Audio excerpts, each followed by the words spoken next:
Muito bom. Oi, sejam bem-vindos e bem-vindas a esse webinário de governança de dados, no enquadramento de governança de dados para sistemas digitais e proteção social.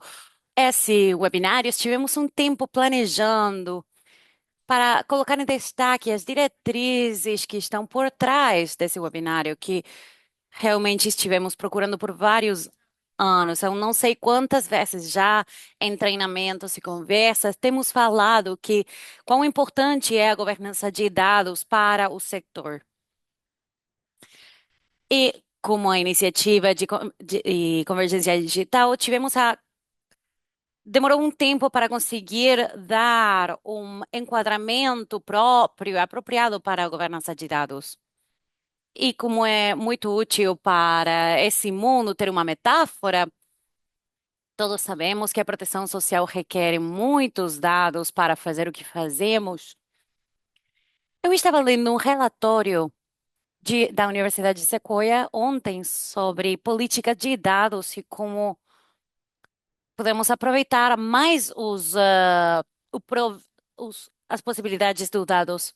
E é que os dados é como a água, que é muito abundante, mas geralmente está em silos, utilizado localmente e perde potencial. Então, vamos usar essa analogia da água para pensar na governança de dados como sistemas que precisamos para oferecer água às pessoas apropriadas. Os encanamentos, os processos, as pessoas, o para ter a certeza de que a água esteja limpa, que esteja chegando aos lares preciosos, que não esteja contaminada, que não vai se perder água no caminho e aproveitando o maior potencial disso. Com essa analogia, eu vou avançar aos termos de como o webinário vai ser, como vamos nos organizar. Como sempre, com os webinários da Social Protection, todas as perguntas serão bem-vindas na caixa de Q&A. Qualquer comentário, gostariam de compartilhar recursos ou se apresentarem, podem utilizar o chat para que todo mundo veja. Mas para perguntas, por favor, utilizem a caixa de perguntas e respostas. Temos interpretação simultânea disponível em espanhol, inglês, francês e português. Por favor, utilizem a ferramenta de Zoom para isso. E essa sessão vai ser gravada. Na próxima folha, o fluxo vai ser simples. Primeiro, vamos ter aqui as boas-vindas e a apresentação. Logo, vamos ter três apresentações. Vamos falar sobre as pessoas que vão apresentar para nós.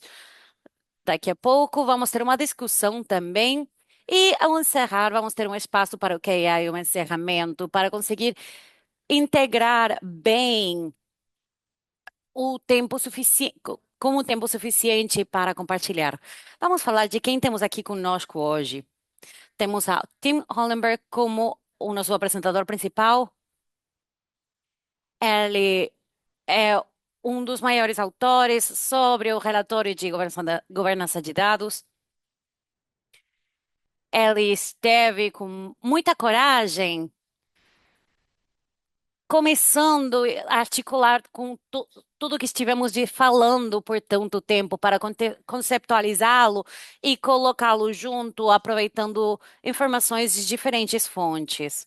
Temos também dois dos nossos campeões disso, da DCI, da DCI existir mesmo, temos a Verônica Chá, que é a diretora de informação social no Chile, e temos a Ercan Danjuk, que é o experto em proteção social.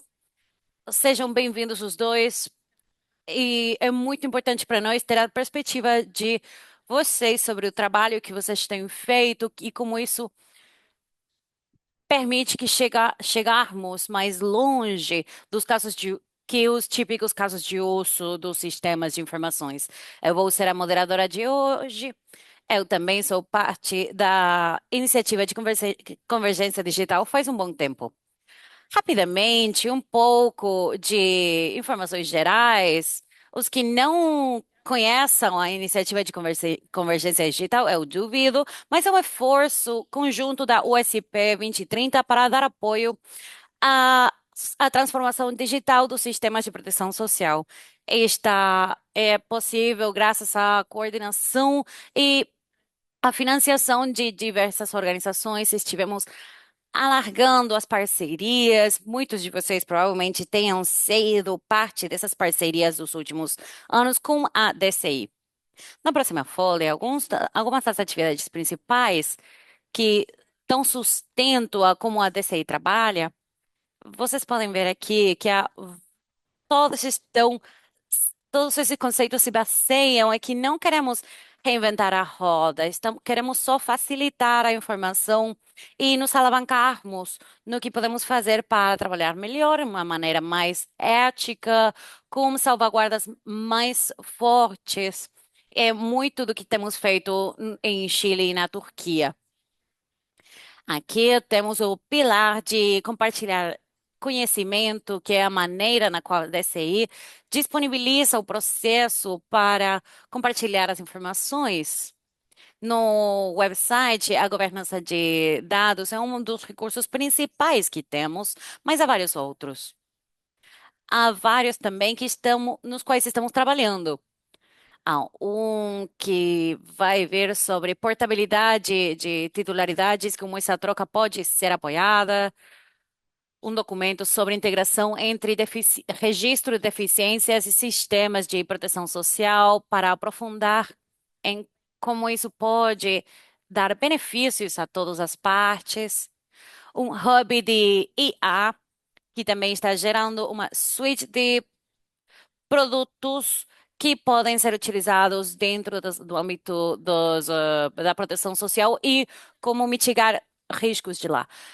Outro pilar é os padrões técnicos globais. Há vários que já foram desenvolvidos em integração com registros de eficiência e sistemas de estatísticas, de registros sociais, de fazendeiros, há muitos mais que estamos trabalhando para integrar, para conseguir harmonizar esses dados e para que os países possam adotá-los para dar maior interoperabilidade, para que os países possam dar mais interoperabilidade.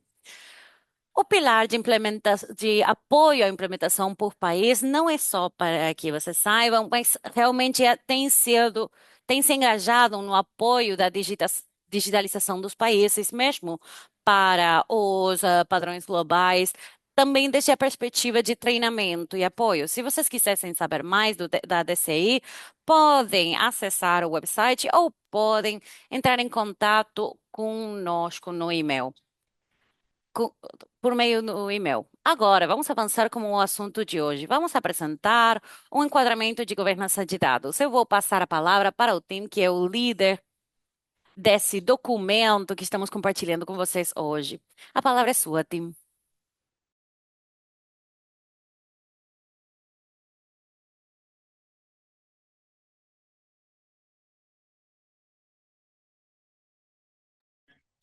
Oi, muito obrigado. Eu estava tentando apresentar bem aqui. Eu estou aqui. Oi. Muito obrigado por fazer parte hoje e participar. Como a Valentina falou, tem sido um webinário que estivemos preparando por muito tempo e estamos muito empolgados de apresentá-lo. Como ela falou, eu teve, ela falou que teve essa coragem e me lembra de os primeiros dias de microconsultas, focando no futuro que tínhamos no princípio.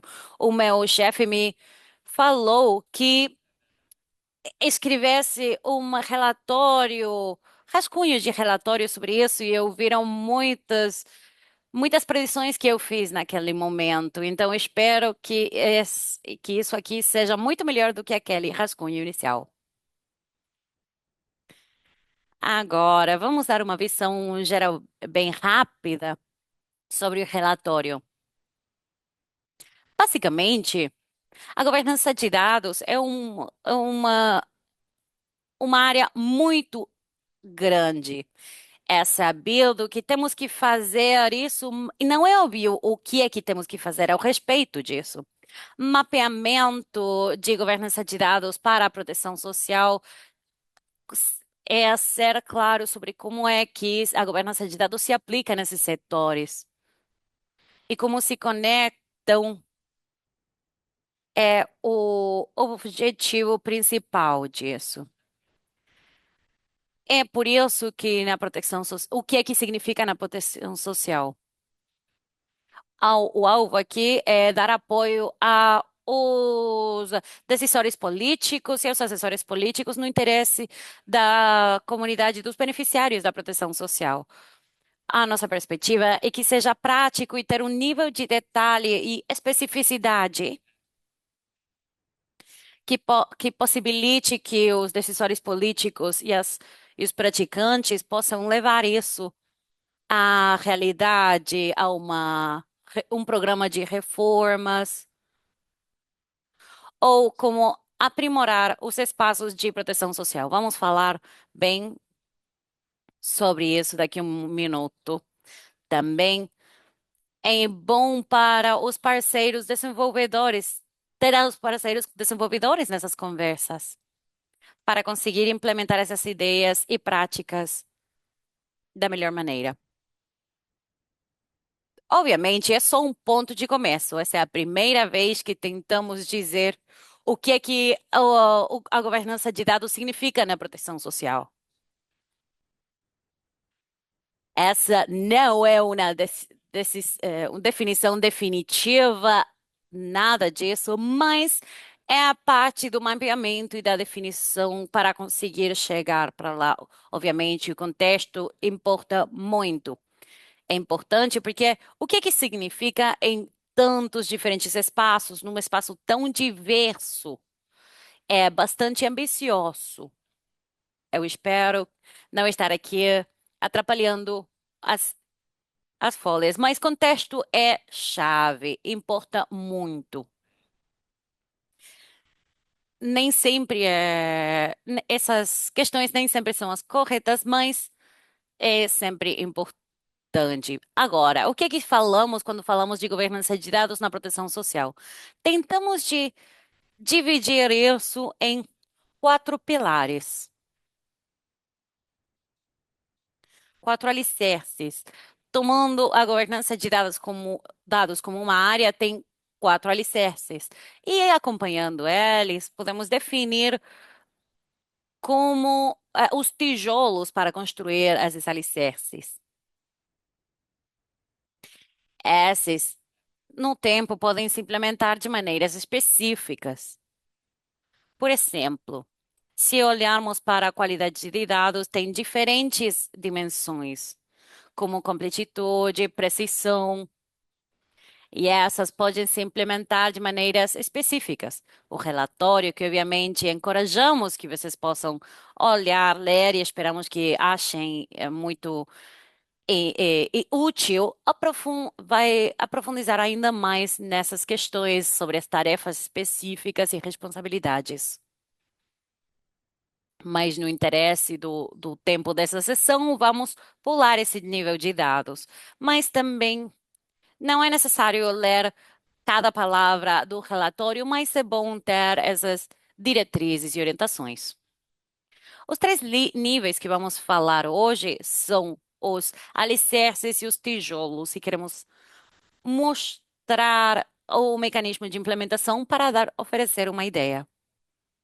Poderíamos falar muito mais, mas acho que vai ser mais interessante ouvir dos praticantes. Quais são os quatro pilares alicerces? O primeiro é a gestão de dados. O ciclo de dados é o mais importante aqui, que passa do planejamento para a adquisição, logo está o processo para converter esses dados crus que possam ser analisados, logo que possam ser compartilhados e utilizados. E logo, como se faz o arquivamento e exclusão quando esses dados não são mais importantes, não mais úteis. Esses são os aspectos. Um outro, uma outra questão importante é a qualidade dos dados.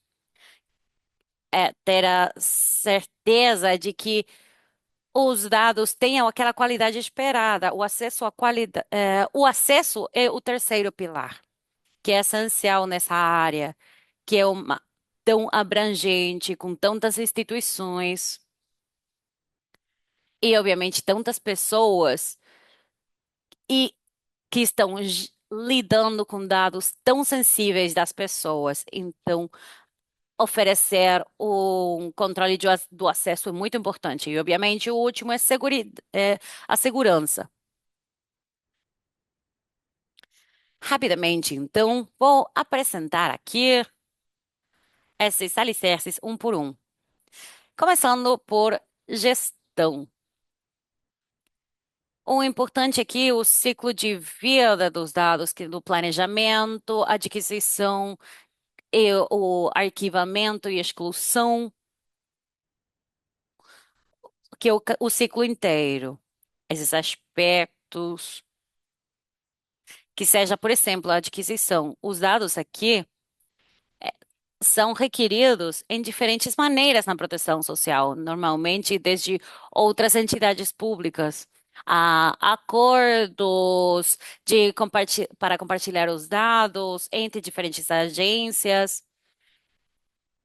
o desenho do registro, do formulário para registro, as políticas de aquisição de dados e os acordos de nível de serviço, que são áreas muito importantes para a adquisição. No relatório também vamos falar o que é que cada uma dessas significa, quais tarefas são necessárias para consegui-lo e quais são os papéis estereotípicos desse sistema de administração, para que os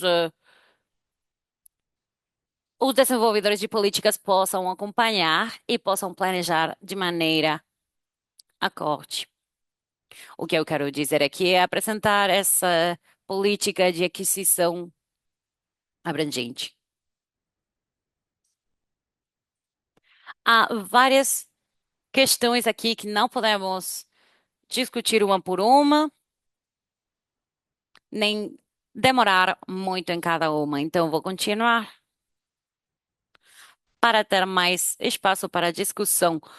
Logo após, por favor, olhem um relatório e façam as perguntas.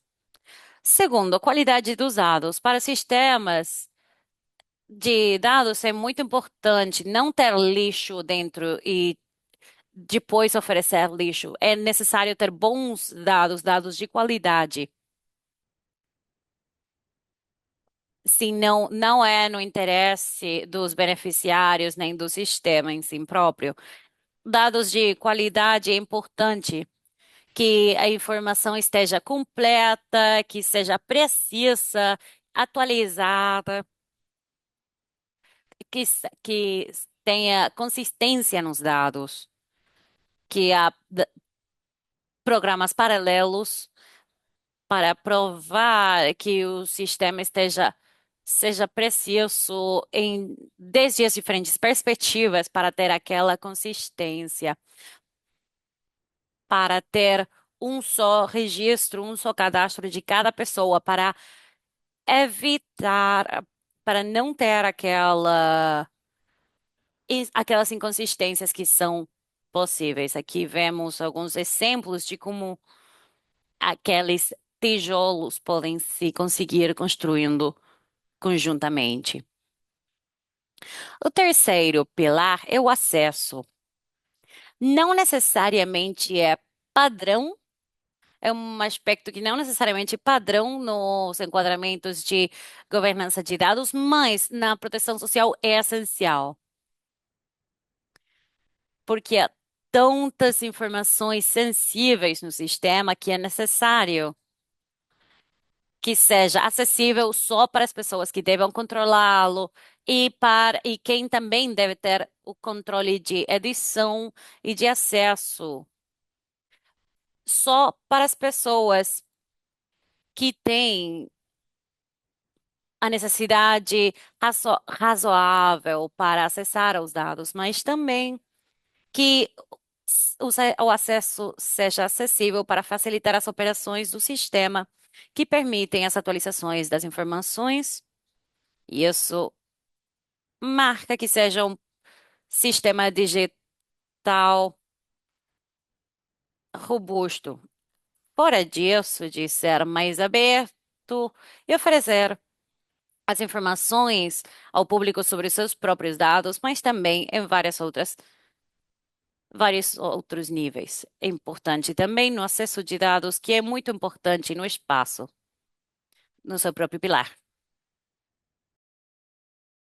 Finalmente, a segurança dos dados, obviamente, é essencial. Vocês já sabem sobre isso. Não vou dedicar muito tempo nisso, mas o que dizer, talvez que o quadro aqui da guia é o ISO 27000, essa família de padrões que é típica.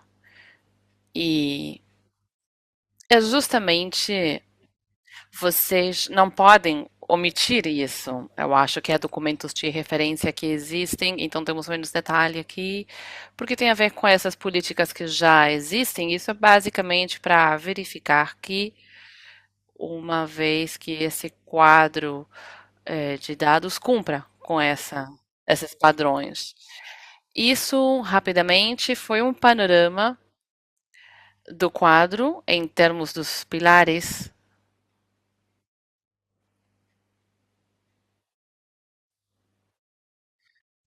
visto que temos 40 mecanismos diferentes de implementação de dados. A pergunta é: qual utilizamos? Qual implementamos? Como podemos fazer com que esses tijolos encastrem? Tendo em conta as nossas experiências, eu acho que esse é um trabalho que está em andamento. Vamos conseguir mais objetos, mais experiência, mas aqui temos uma sugestão inicial sobre como utilizá-lo, e o primeiro passo é reunir as principais partes interessadas, porque a proteção social é um projeto de múltiplas partes interessadas e muitas dessas tarefas pertencem a esse setor, por isso que é muito importante. Qualquer pessoa que entrou numa empresa sabe do que estamos falando. Em segundo lugar, estabelecer um escopo fora desses 40 itens. Sabemos que a maioria deles já foram cobertos pelas políticas nacionais. Não necessitamos prestar atenção a esses, tem outros que não estão incluídos aqui. Então, temos que fazer assim uma medição correta desse quadro para que possa encaixar dentro de cada contexto. O próximo passo seria observar o status quo, qual é a situação, para poder compreender para cada um desses tijolos como é que isso pode funcionar e quais brechas existem. E essa foto dessas brechas nos permitirão fazer a priorização, porque novamente é um campo muito amplo, tem tanta coisa que pode ser feita e temos que decidir quais necessitam determinados recursos ou delimitações, por exemplo, recursos financeiros, capacidade de implementação e possivelmente a implementação em ciclos de 12 meses. Depois disso, vamos voltar para repetir esse processo para poder justamente construir e talvez trabalhar em um quadro de dados maior nesse sentido. E nós esperamos receber o seu feedback e a implementação, porque estamos tentando implementar justamente isso.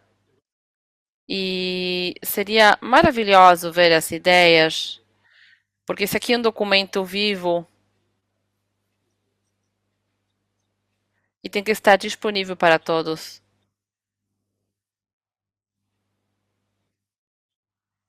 Tem diferentes interações que poderemos ver no futuro. Mas, enfim, eu vou passar a palavra para a Valentina. Muito obrigada. Tim, muito obrigada por nos dar umas dicas assim sobre as dificuldades que podemos encontrar e que você afrontou em particular. É, eu estava vendo aqui que algumas das tensões tinham a ver, obviamente, com a governança de dados, que é um setor assim, é de múltiplos setores, né? Então temos que avaliar o que é fundamental para abordar justamente esse tema e estamos tentando justamente ver e fornecer conexões e detalhes para esse quadro maior, mas você já nos explicou o que foi específico para a governança de dados. E, em segundo lugar, fazer com que seja o mais universal possível, vendo as diferentes direções, o checklist, né, para avaliar justamente o que a gente pode fazer e como melhorar esses recursos nesse processo que você estava descrevendo.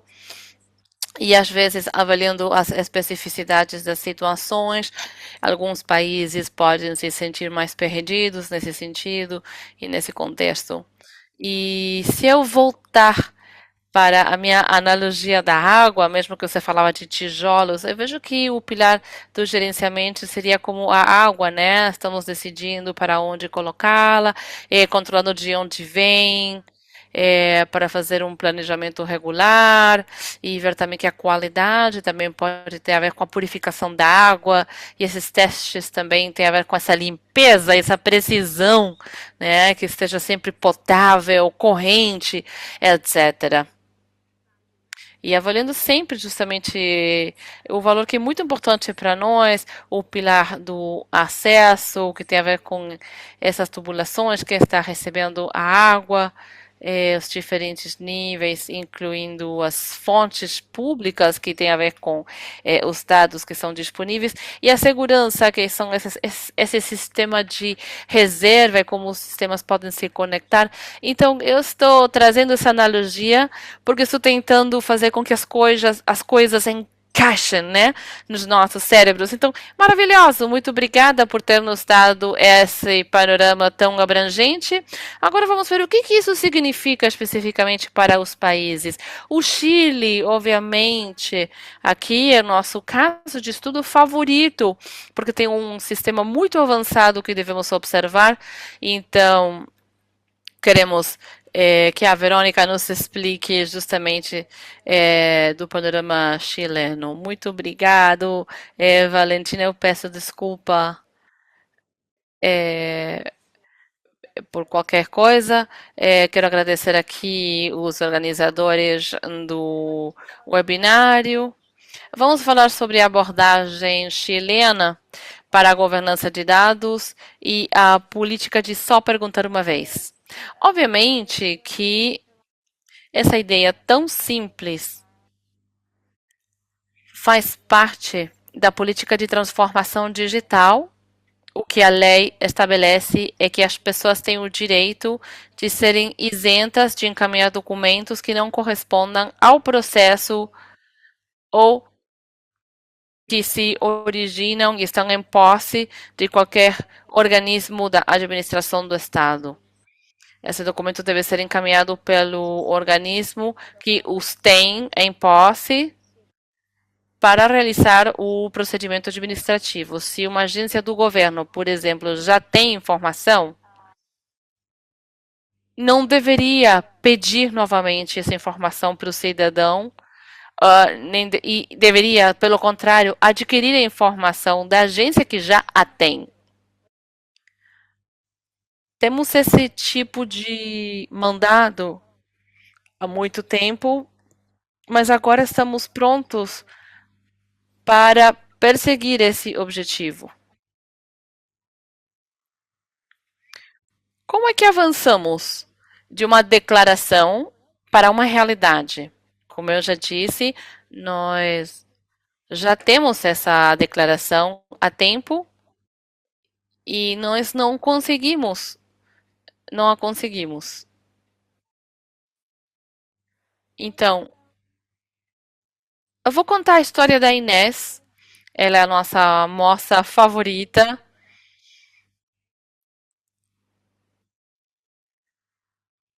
Vou, com a sua história, ficará mais simples entender o que estamos fazendo no Chile. A Inês é uma mãe, como qualquer uma no mundo. Ela tem 45 anos e mora com a sua mãe e seu filho. A sua família está dentro dos 50% das pessoas mais vulneráveis no cadastro social do Chile. Ela tem um empreendimento de baixas vendas que utiliza para complementar a renda do seu trabalho habitual. Quer dizer que ela tem dois trabalhos. Um como empregada formal e outro como um empreendimento para dar um sustento adicional à sua família. Mas, recentemente, a Inês perdeu seu trabalho remunerado e se sente totalmente desbordada. Vamos ver como é que o sistema de proteção social pode ajudar a Inês.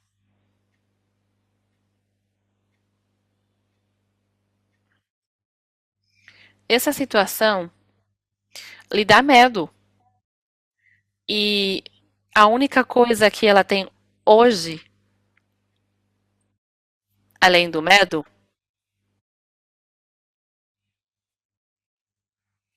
é sua carteira de identidade, que é o número único e universal no Chile, e ela também tem uma chave única digital que aproximadamente duas terceiras partes da população no país tem essa chave que pode ser utilizada para se conectar com os serviços públicos.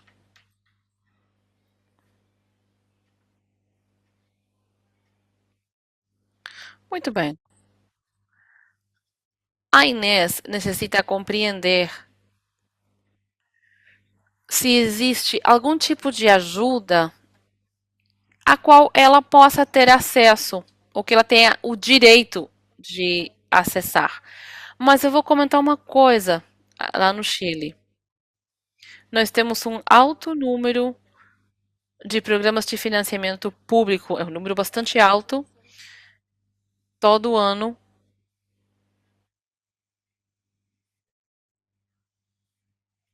Eles passam por um processo de análise desde 2024. 706 programas foram direcionados para pessoas individuais e 301 foram alocados para outro tipo de usuários. Então, temos funcionários públicos, trabalhadores sociais, que eles nos ajudam a compreender se você é elegível para um programa social, porque o sistema total é muito complexo, então necessitamos da ajuda deles. Mas, enquanto nós realizamos as nossas avaliações para os programas de financiamento público, também tem outras formas de utilizar os dados pessoais que ajudem aos cidadãos a identificar essa solução para esse sistema tão complexo.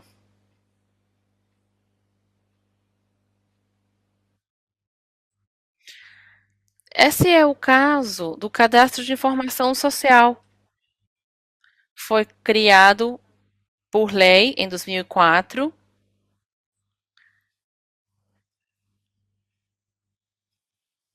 É um banco de dados pessoais administrado pelo Ministério do Desenvolvimento Social e das Famílias, que é o lugar onde eu trabalho. E aqui os dados estão conectados com esse número, essa carteira de identidade, e também inclui informação que integra os benefícios sociais e outros dados relevantes, como vocês podem ver aqui nesse diagrama. como por exemplo o cadastro social das casas, renda, entre outros.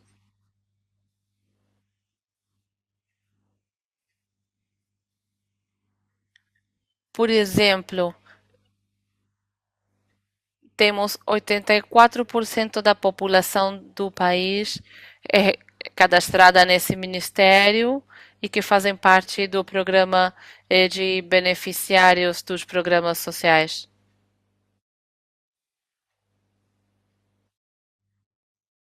O RIS, que é o Cadastro de Informação Social, está integrado com outras instituições que têm assinado acordos detalhados sobre, por exemplo, regras de cibersegurança, que tipo de dados vamos compartilhar,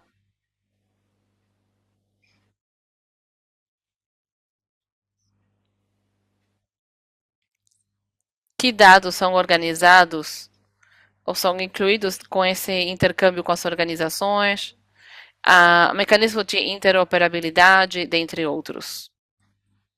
O RIS é gerenciado por uma equipe com práticas de governança de dados e cibersegurança. Então, como vocês podem ver na direita da tela,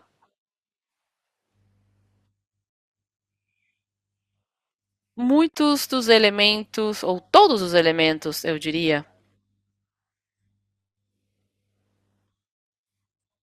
foram apresentados pela equipe e devem estar em lugar para poder gerenciar esse tipo eh, de ministério, porque temos uma grande responsabilidade em termos da quantidade de informação que gerenciamos na nossa, da população do nosso país.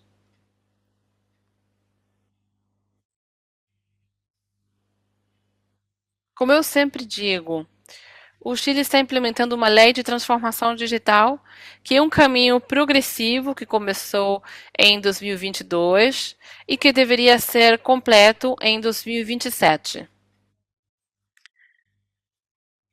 Isso não acontece de um dia para o outro. Também, a política de só perguntar uma vez tem outros objetivos, como, por exemplo, promover um ciclo completo de procedimentos administrativos que deve ser realizado eletronicamente, que oferece maior segurança, maior certeza e uma maior transparência nos processos do Estado e nas ações para garantir uma boa relação com os cidadãos. Essa lei menciona que nós necessitamos fornecer uma plataforma de uso eletrônico propícia para manter os registros eletrônicos, que deve cumprir com os padrões de segurança, interoperabilidade, interconexão e segurança cibernética. Quais são os aspectos principais dessa lei de transformação digital do Estado? É a comunicação digital, notificações digitais, procedimentos administrativos, arquivos eletrônicos, digitalização de documentos e interoperabilidade. Cada instituição pública no país deve seguir um plano e desenvolver um plano para medir esses objetivos e cumpri-los daqui a 2027. É assim como nós podemos ajudar a Inés a encontrar apoio ou assistência que está disponível para ela e para sua família. Então, porque é a loja única dos benefícios sociais que conecta todos os elementos. Essa é a forma na qual nós encontramos e criamos uma possibilidade que pudesse utilizar todos esses elementos para facilitarem a vida dos cidadãos na hora de navegar É um sistema de proteção social muito complexo. Agora eu vou apresentar para vocês aqui o que temos criado, que é o balcão único social, que foi lançado no último maio e permite que os cidadãos possam se conectar com mais de 130 procedimentos, benefícios e serviços sociais de diferentes instituições que estão integradas numa plataforma única. Também ajuda a identificar a elegibilidade para mais de 100 benefícios por meio dos registros administrativos disponíveis no Ministério, como o registro social de lares e várias outras instituições. A pessoa só precisa se logar ahm, com a palavra passe, a senha única, e enquanto a Inês possa acessar ao balcão único social usando a senha única dela, o balcão único tem informações específicas para ela e também mostra informação que também fazem parte do mesmo registro familiar para conseguir atualizar também dados do lar se for necessário. Assim, é- essas são as informações que são visíveis. As informações dependem de cada pessoa, de cada lar, porque os detalhes estão customizados para cada usuário. Se a Inês, por exemplo, é parte do sistema de público de saúde, para ela e para o filho dela, vão ter aqui as identificações delas sobre vacinas ou controles de saúde relevantes, com algumas informações. Essas são algumas amostras da política de balcão único. Ao validar a identidade dela com a senha única, eu vou saber já o gênero dela e, por meio de interoperabilidade com o Ministério da Saúde, eu vou saber quais exames de saúde ela teve nos últimos anos. E com isso, se ela fez esses exames, se ela não fez, eu posso deixar uma lembrança para ela ir fazer aqueles exames necessários. Essas, isso está disponível no balcão único. Muito obrigada. A palavra é sua, Valentina. Ótimo. A beleza de falar com você sobre as políticas do Chile é que sempre há uma nova característica, uma nova funcionalidade adicional, se construindo numa governança de dados bem sólida. Agora você está falando de uma questão que vai além do setor, olha para todos os setores que estamos olhando para dados ainda maiores na transformação. E quais são as implicações para o setor que são muito específicos? Devemos pensar neles ao olharmos na nossa própria proteção social. Devemos olhar como isso se inclui em processos maiores que estão no ecossistema de dados estaduais geral. Muito obrigada por apresentar esse exemplo e o balcão único que é só uma janela que o conceito do qual eu esteve falando tanto por bastante tempo.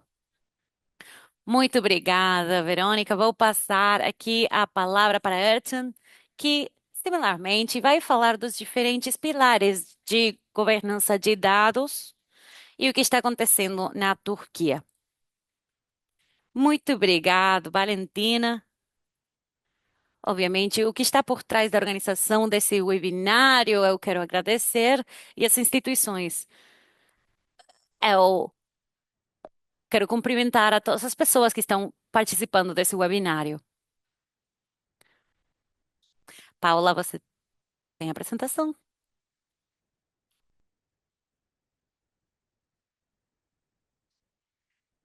Desde a Turquia, eu esteve trabalhando nesse esquema de proteção social por anos. O que eu vou falar hoje é a história, como contar a história dos problemas ao estabelecer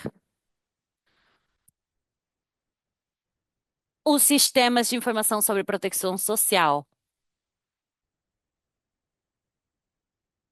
Quando, que começamos faz vários anos. Tivemos um dos primeiros exemplos de sistemas integrados de assistência social do mundo. Quando começamos a estabelecer esse sistema, não havia exemplos assim para que nós pudéssemos acompanhar. O que temos feito e o que temos aprendido, temos aprendido, na verdade, que tudo se aprende enquanto você faz.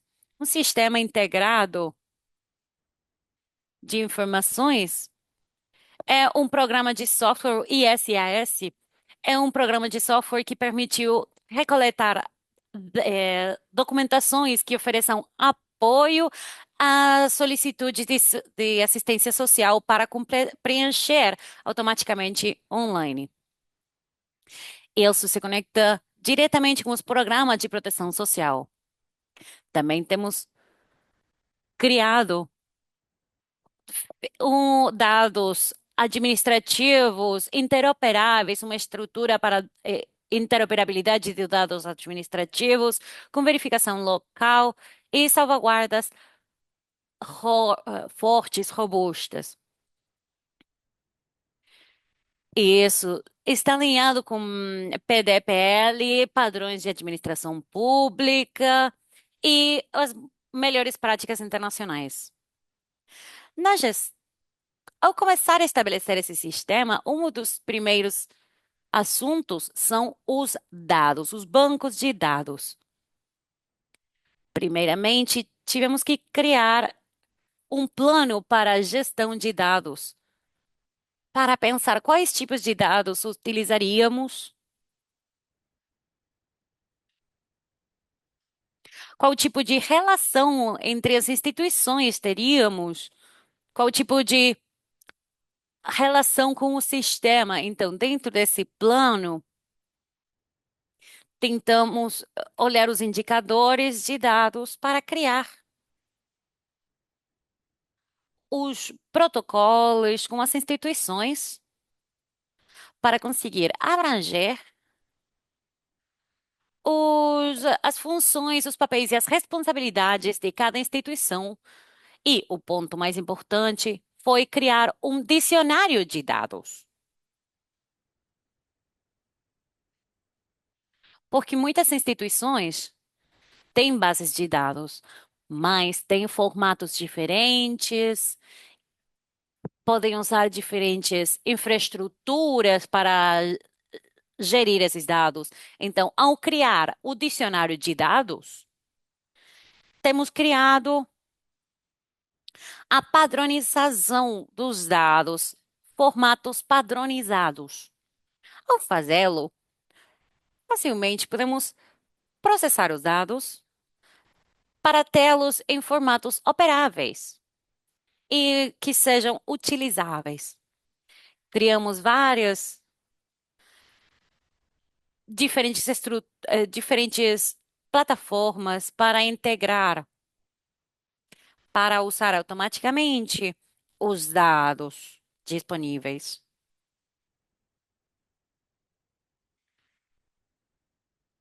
Também, no processo de compartilhar esses dados, temos definido quem pode usar esses dados, quem usa esse sistema. E a base de dados inclui três fontes principais para recebê-la de diferentes instituições, porque é muito importante, que são a autodeclaração, as visitas aos lares e os dados administrativos. Com essas três fontes de dados, temos criado um registro social, um cadastro social, com essa troca de dados administrativos. É muito importante logo analisar, nos focando no uso estrutural de dados para ter um bom monitoramento, uma avaliação e um desenho de uma política ao criar padrões de metadados e catálogos de dados, que inclui a avaliação de impacto de proteção de dados, que é DPIAS. Também é importante pensar como é que lidamos com os dados, como preenchemos os dados, como arquivamos de maneira responsável no momento de arquivamento e exclusão, quando o período do ciclo de vida desses dados acaba.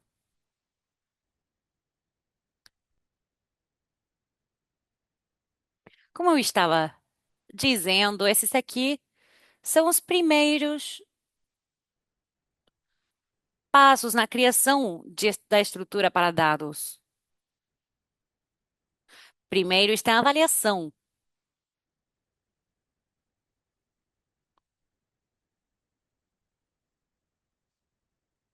Temos dados administrativos que as pessoas que fazem a solicitude podem ter, e assim pode se combinar com os dados que existem os dados obtidos no campo e logo da avaliação podemos fazer um enrolamento desses dados utilizando as diferentes provas e as diferentes fontes. E por último, criamos um sistema para monitorar, que é para fazer auditorias, análise de dados e monitoramento dos beneficiários. Por meio desse processo, temos a possibilidade de fazer o pagamento aos beneficiários.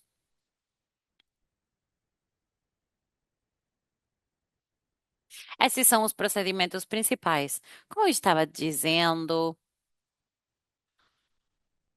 como obter dados de qualidade sobre os nossos beneficiários é importante.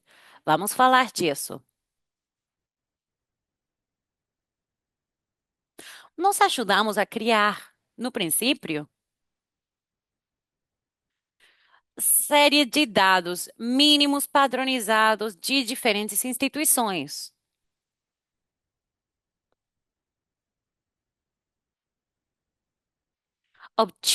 Temos obtido essas informações dos beneficiários de solicitudes de lares e de autoavaliações, que foi para assegurar que os indivíduos relevantes, os membros dos lares, os dependentes, tenham os seus dados bem preenchidos. E o nosso sistema automaticamente controla os dados dos nossos beneficiários. O nosso sistema se conecta automaticamente com os dados de todas as instituições relacionadas com esse lar, com essa pessoa. Independentemente da pessoa, da posição da pessoa, esse sistema automaticamente troca de um sistema para outro, do sistema do Ministério de Saúde para o Ministério de Proteção Social e Família. E logo de coletar os dados, se podem desenhar os indicadores para acompanhar os objetivos e, e assim fazer de maneira apropriada definir de maneira apropriada os critérios de elegibilidade. Que o sistema esteja atualizado é essencial. Para isso, trabalhamos com os trabalhadores sociais, mudamos a maneira de coletar os dados, agora tem padrões de boas práticas.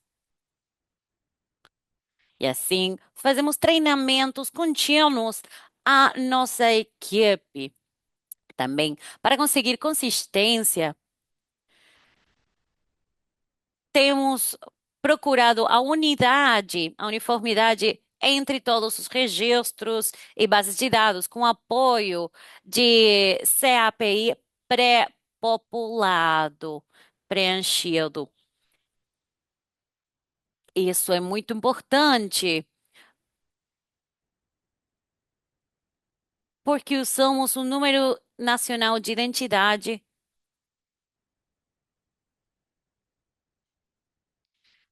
Com um número de identidade, criamos a unidade de informação de dados. Porque ao aplicar isso em público, é possível utilizar com um número nacional de identidade, é possível preencher mais dados, como as entrevistas pessoais pré-populadas assistidas por computação, que são os CAPI. Agora, é isso aqui é sobre como coletarmos os dados.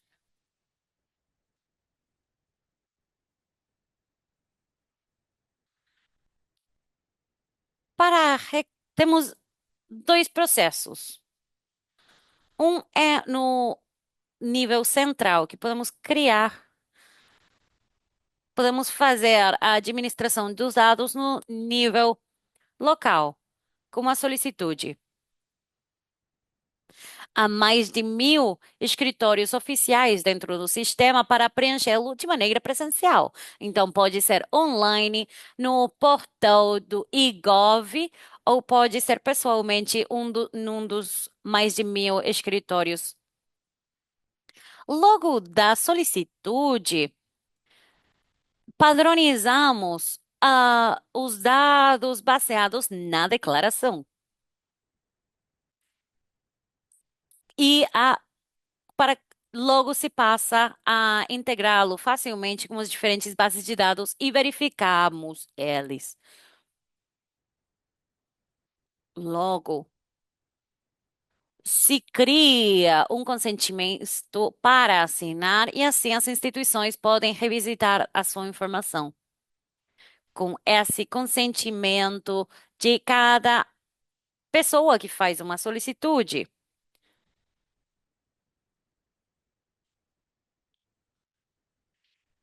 É assim como temos os dados administrativos. Temos protocolos para cada uma das instituições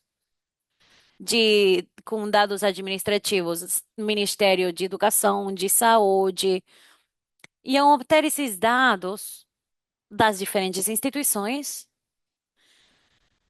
conseguimos criar um registro único,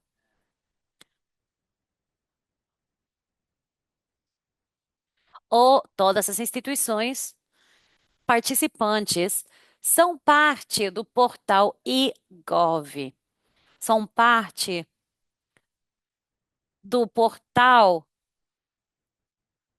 eGov. E assim é como é possível utilizar essas informações ou aproveitar esses dados por cada um dos meios. Bom, isso aqui não é estático, é dinâmico. Nós automaticamente atualizamos todas as fontes de dados. Nosso sistema atualiza todas as fontes de dados que temos utilizado nas diferentes interfaces.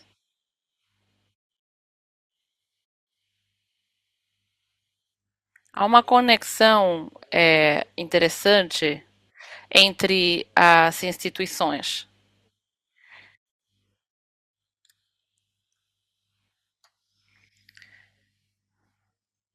Também tem um sistema informático de integração de dados sociais que faz parte do nosso sistema.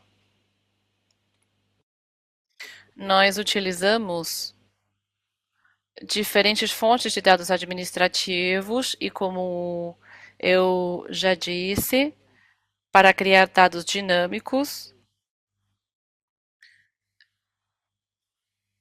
é muito importante criá-los e ver qualquer tipo de modificação de dados. Nós fazemos tudo isso uma vez por ano para verificar se houve alguma modificação na família. Nós também utilizamos muitos programas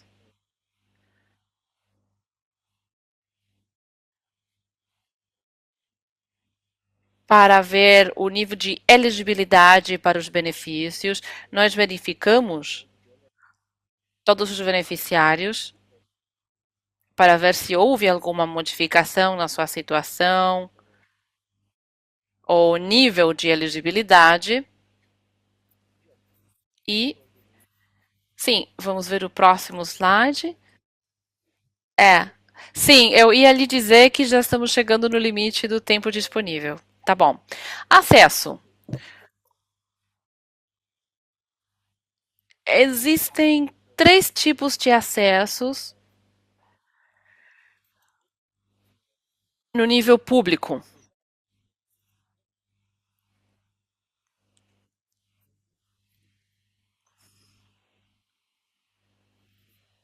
O acesso pode ser através das bases de dados das diferentes instituições e as outras instituições podem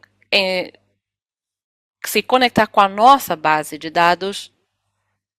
Em termos limitados, as pessoas podem utilizar o nosso sistema.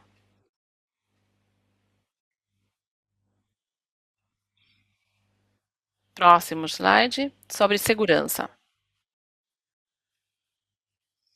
Existem diferentes medidas para a segurança porque o nosso sistema de informação na Turquia é o único sistema integrado, portanto, a segurança é muito importante para nós e quando nós trabalhamos com diferentes instituições, temos alguns protocolos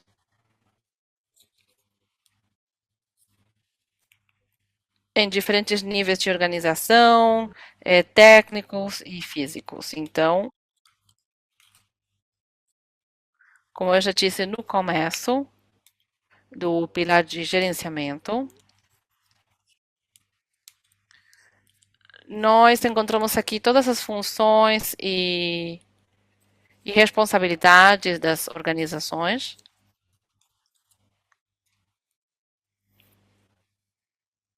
Portanto, todas as pessoas, as instituições sabem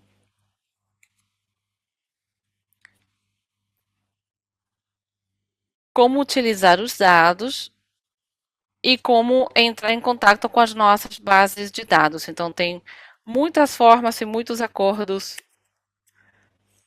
E eu acho que o último slide é por aqui. É, esse aqui são os principais sistemas. Uhum. E aqui temos três níveis do sistema. No nível central, como eu já disse, temos três tipos de dados diferentes. No nível administrativo, eu, eu não vou dar os detalhes desses slides, mas se temos essa combinação desses dados e com esse perfil, Nós utilizamos diferentes testes para as famílias e depois desse teste nós decidimos se eles são elegíveis ou não. Depois nós criamos um documento, monitoramos todos os nossos beneficiários para ver se houve alguma modificação da sua posição ou condição. Eu acho que é isso aí. Muito obrigado. Não se preocupe, nós estamos bem com o tempo, lhe agradecemos. Para ser sincera, na verdade, em ambos os casos, o que vocês nos comentaram é quando um sistema aumenta a sua complexidade em termos dos números de beneficiários, o que chega a diferentes grupos populacionais, essa complexidade exige um quadro que dê suporte. Então, voltando para a analogia da água, seria como um povo perto de um arroio, né, que está chegando para pegar essa água e a ferve. Então, quando você necessita mais complexidade, são mais processos que devem ser escritos e estabelecer políticas e quadros legais, que é o que a gente está procurando por aqui. É, Aqui vemos os diferentes pilares que foram desenvolvidos e que nos ajudam a operacionalização. Isso realmente é muito útil para nós. O que eu queria salientar é que você mencionou a função dos funcionários e das pessoas e temos essas diferentes políticas, né, quando conseguiram realizar as suas funções, seguindo essas diretrizes. Então, há essa função desses componentes de capacitação, que também é fundamental. Então, o que nós vamos fazer agora é integrar um pouco as perguntas dessa audiência e as minhas. Então, vamos começar com a audiência, há uma combinação de algumas perguntas de esclarecimento e outras perguntas. Então, tem uma pergunta do Patrick sobre, em termos de interoperabilidade entre programas, qual quadro devemos utilizar para definir que dados individuais podem ser compartilhados e se os dados individuais podem ser compartilhados e quais partes podem ser compartilhadas? Não sei quem quiser responder. Temos uma pergunta da Beatriz sobre os níveis de anonimização e pseudonimização da estratégia de dados, inteligência artificial também.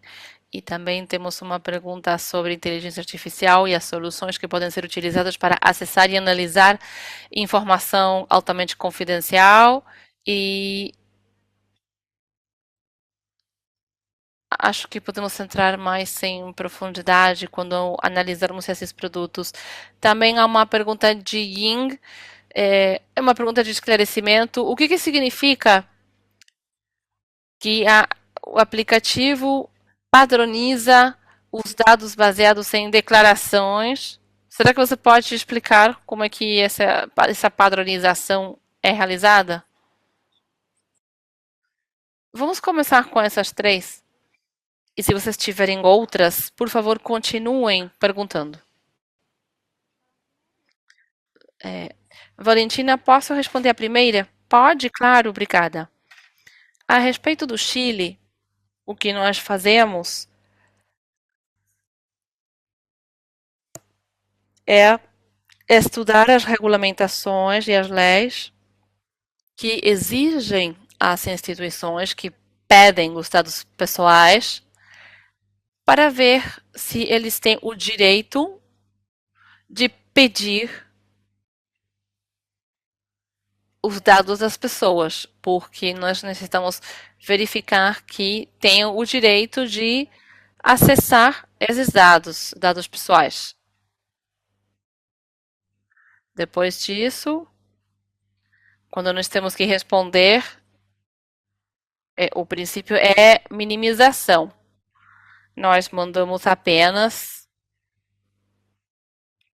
o dado mínimo necessário para responder à pergunta que eles têm. Às vezes é sim ou não. Não é necessário toda a informação, se sim ou não responder a pergunta que eles necessitam para seguir o processo e o procedimento, nós somente encaminhamos essa informação. Isso é muito importante porque nós estamos atualizando nossos dados pessoais, também nossos padrões, no nível da União Europeia. Então, para nós é muito importante que nós cuidemos os direitos das pessoas nesse contexto.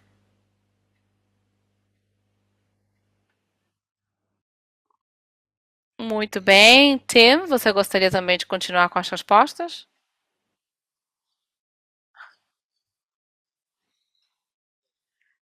Há muitas perguntas é, a respeito da padronização, que é um assunto muito importante, porque as bases de dados não são as mesmas. Utilizam diferentes infraestruturas digitais e diferentes cursos de dados. É por isso que necessitamos padronizar todos os todas as bases de dados em um só formato. Então, revisamos os protocolos e as interfaces para realizar uma padronização dessas bases de dados. A standardização é muito importante.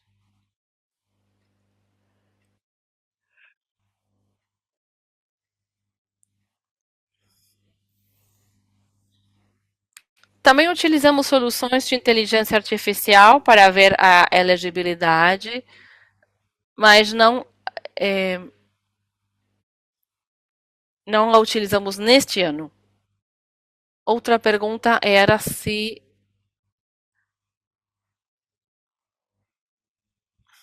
o nosso sistema de informação é um programa social também. Existem 60 programas de assistência social, incluindo saúde, educação, deficiências, refugiados. Existem diferentes programas e são programas de desenvolvimento social. E outra pergunta era sobre assistência social.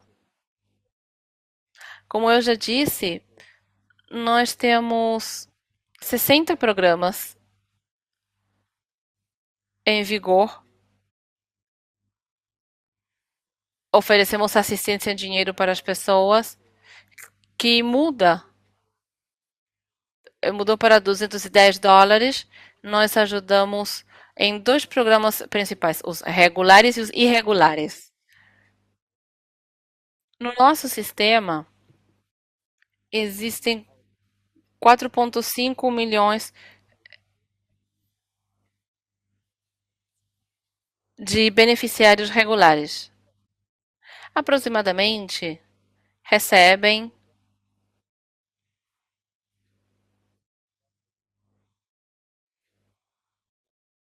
US$ 100 por mês como assistência regular mensual. E esse programa muda de acordo com os seus níveis de dificuldade.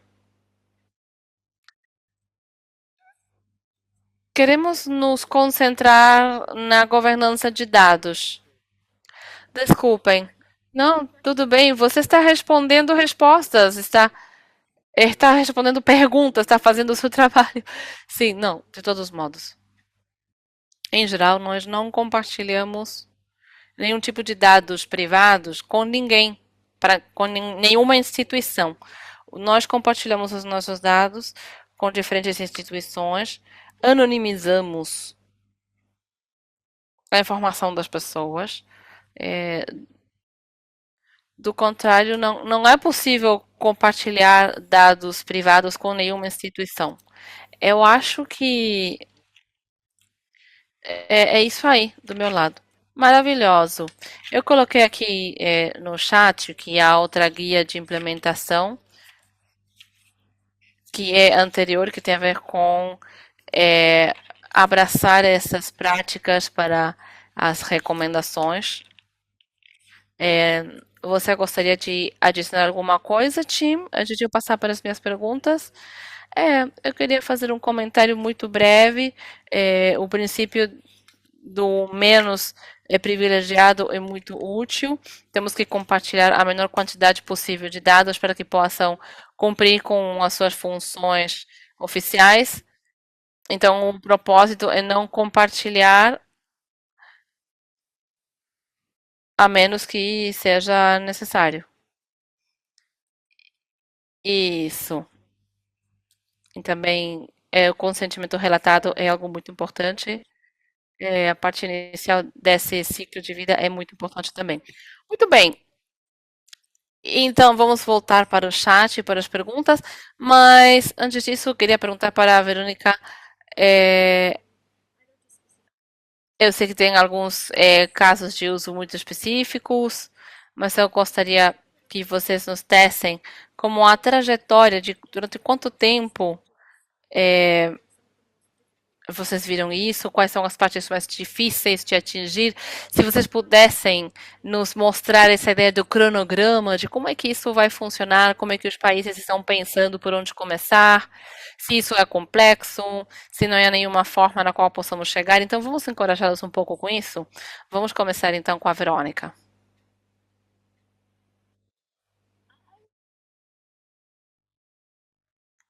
Eu diria que não é uma tarefa fácil, é um processo de maturidade. A maturidade é uma palavra mágica para nós.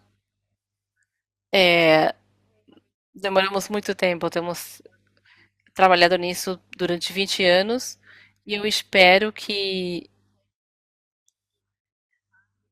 possamos demorar menos, porque agora temos muito material para trabalhar, não temos o tempo suficiente e o que eu acho que é muito útil e que tem sido vital para nós é ter leis e regulamentações com responsabilidades muito claras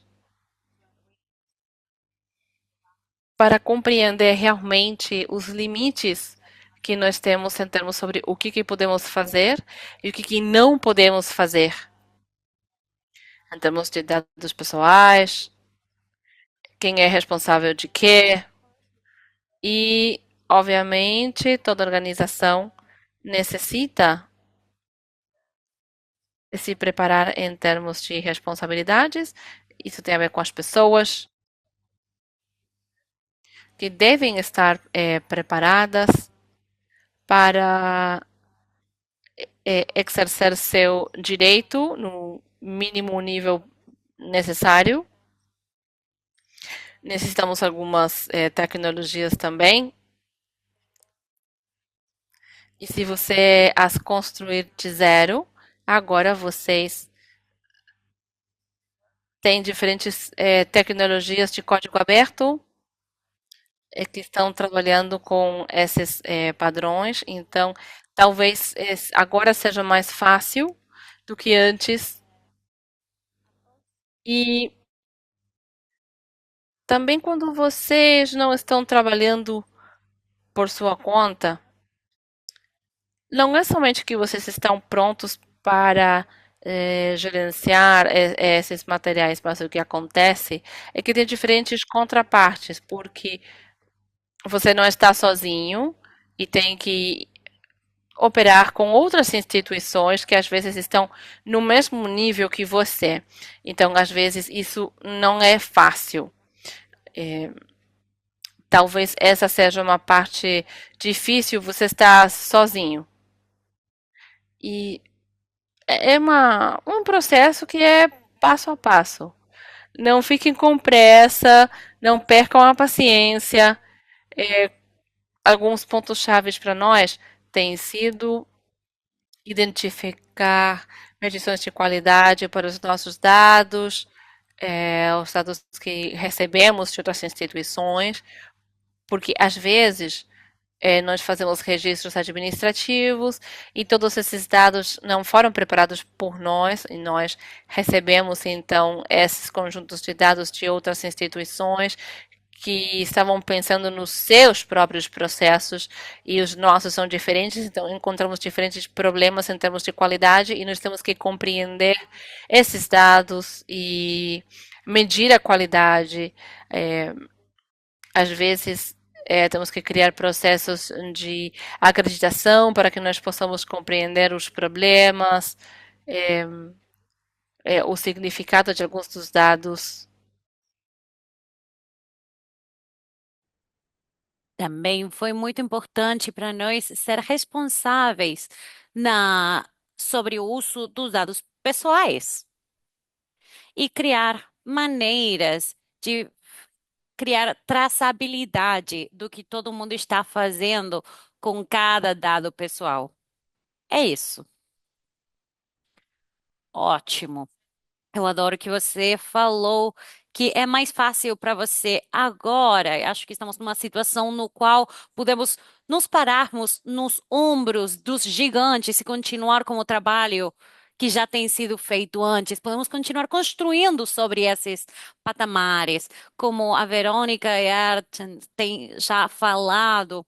E essas trocas entre pares é ainda mais valiosa que os documentos de diretrizes e relatórios que podemos criar. Então, é ótimo desenvolver esses espaços e essas trocas. Erchen, vamos com você. Eu lembro quando começamos no processo de digitalização, no 99, demoramos, demoramos muito mais de 10 anos para criar esse sistema de informações integrado. O maior problema é que as pessoas, as instituições e as agências não entendiam sobre a digitalização. Especialmente, as instituições não queriam compartilhar os dados com outras instituições. Foi um trabalho constante para consegui-lo, porque nesse momento não existia essa condição de compartilhar as informações.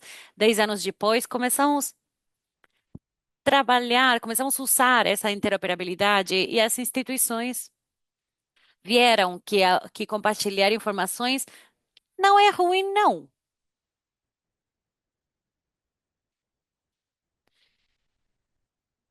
Também,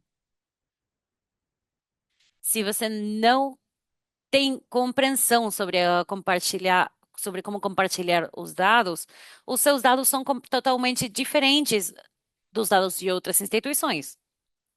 Então, sobre formato de dados, não havia instruções, não havia dicas. Foi difícil criar esse dicionário que o senhor estava falando antes, esse processo. O que que você quer dizer com isso? Realmente foi difícil.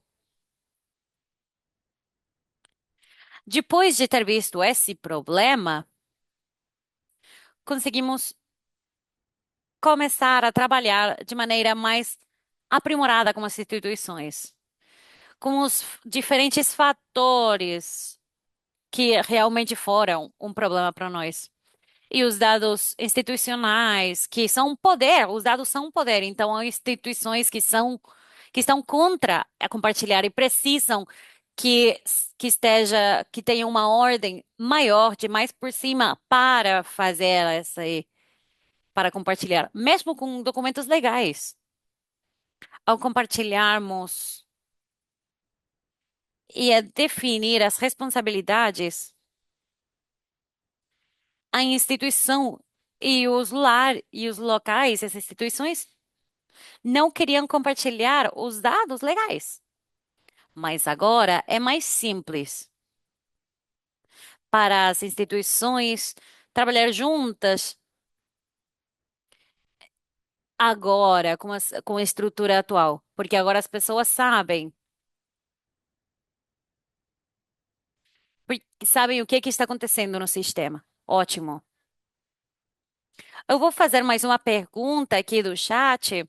Edson, se o senhor pudesse responder à pergunta da Mona sobre interoperabilidade de dados das organizações, se você pudesse responder no que eu vou fazer essa pergunta mais aprofundada aqui a todos os apresentadores. Como lidar com grandes volumes? Como um programa pode acessar um programa P,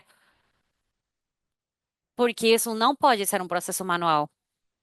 Só temos 4 minutos, então rapidamente vou fazer uma pergunta ao Tim. Se você pode ser breve na sua resposta, se baseando no seu trabalho em Ruanda, passando para o contexto de um país específico desse contexto geral, alguma experiência que você gostaria de compartilhar aqui, ou alguma recomendação transnacional para construir esses enquadramentos nacionais?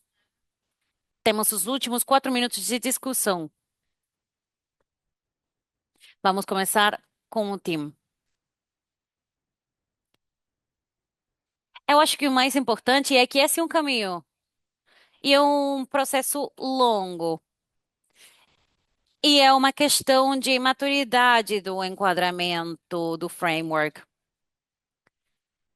O importante aqui é começar com o setor e juntar a todas as partes interessadas, e que não seja só uma instituição central que lidere, senão tratar o assunto como uma parceria, porque ao trabalhar juntos, o trabalho é muito mais efetivo e muito mais rápido do que o trabalho isolado.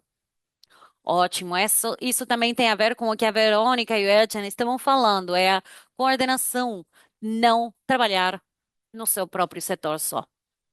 Se mais alguém gostaria de responder essa pergunta, como lidar com esses grandes volumes de dados ao compartilhar dados dentro dos enquadramentos, dos frameworks, e a automatização necessária, a automatização dos dados necessária? Eu gostaria de dizer que depende do problema específico ou da situação específica. Em alguns casos, você pode fazer o processo de elegibilidade online. Isso é mais simples, porque você pode ter a certeza de que a pessoa que está fazendo a solicitude para um programa, vamos dizer que tem a chave única, que é o titular, o operador verdadeiro, a pessoa verdadeira que está fazendo a pergunta, que está pedindo o programa, que está pedindo para diferentes organizações para compartilhar os dados entre diferentes instituições. É importante preparar a infraestrutura para que possa responder a todas as pessoas à mesma vez. Você tem que se preparar. Por exemplo, no nosso país, tivemos que avaliar se íamos receber 1 milhão ou 10 milhões de pessoas em uma hora, ou em 2 minutos, e ter a certeza de conseguirmos receber todas essas pessoas à vez, todos esses requisitos à vez. Às vezes os processos não são assim. Você pode ter o tempo para que as pessoas façam a solicitude em um mês, e nesse tempo você tem a possibilidade de fazer algumas revisões